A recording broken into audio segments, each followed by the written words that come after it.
അയ്യപ്പ സംഗമം നടത്തുന്നതിൽ രാഷ്ട്രീയ ലാക്കുണ്ട് എന്ന് BJP-യും കോൺഗ്രസും UDF-ഉം NDA-യും ഒക്കെ പറയുന്നുണ്ടല്ലോ. അതൊരു വസ്തുതയാണ്. അതായത് ഒരു തെരഞ്ഞെടുപ്പ് കാലത്തേക്ക് പോകുമ്പോൾ ഒരു സംസ്ഥാന സർക്കാർ CPM നയിക്കുന്ന CPI നയിക്കുന്ന സംസ്ഥാന സർക്കാർ രാഷ്ട്രീയമില്ലാതെ ചുമ്മാ ഒരു പരിപാടി നടത്തിയേക്കാമെന്ന് വിചാരിക്കില്ലോ.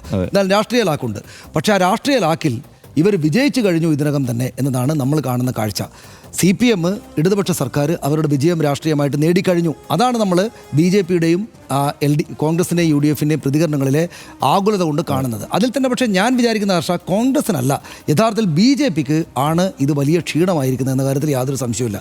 ഒന്ന്, ശബരിമലയാണ് തങ്ങളുടെ സുവർണ ദിനങ്ങളുടെ കേന്ദ്രമാവുക എന്നൊരു തോന്നലുണ്ടായെടുത്ത് നിന്ന് ശബരിമല BJP-ക്ക് വിട്ടുകൊടുക്കേണ്ടതില്ല എന്ന നിലപാടെടുത്ത CPM-ഉം CPI-യും ഇടതുപക്ഷ സർക്കാർ ആകെ തന്നെയും അതിനുള്ള തന്ത്രങ്ങൾ നടപ്പാക്കുന്ന ഒരു കാര്യമായിട്ട് തന്നെ രാഷ്ട്രീയമായിട്ട് ഇതിനെ കാണാം എന്നാണ് ഞാനിപ്പോൾ വിചാരിക്കുന്നത്. കാരണം എന്താണ്, ഒന്ന് നോക്കൂ, ജസ്റ്റിസ് ഇന്ദു മൽഹോത്രയുടെ സാന്നിധ്യം ഒന്ന് ആലോചിച്ച് നോക്കൂ. ജസ്റ്റിസ് ഇന്ദു മൽഹോത്ര ആരാണ്?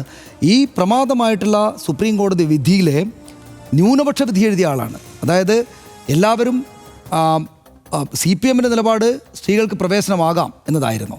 സ്ത്രീകൾക്ക് പ്രവേശനം പാടില്ല എന്നാണ് എഴുതിയ ആളാണ് ഇവർ, അല്ലേ? അങ്ങനെയല്ലേ? അപ്പോൾ ന്യൂനപക്ഷ വിധി എഴുതിയ ആളെ തന്നെ കൊണ്ടുവന്നിട്ട് അതിനകത്ത്, അതായത് ഈ പറയുന്ന ശബരിമലയെ ഈ പറയുന്ന ചർച്ചകളുടെ കേന്ദ്രമാക്കി മാറ്റിയ സുപ്രീം കോടതിയിലെ പ്രധാനപ്പെട്ട വിധിയിലെ ഒരു ജസ്റ്റിസ് സാന്നിധ്യത്തെ തന്നെ കൊണ്ടുവന്നിട്ട് അതിഥിയാക്കുക വഴിയായിട്ട് അവരുടെ വിജയം അവർ കൊട്ടിഘോഷിച്ച് കഴിഞ്ഞു ഇതിനകം തന്നെ എന്നതാണ്.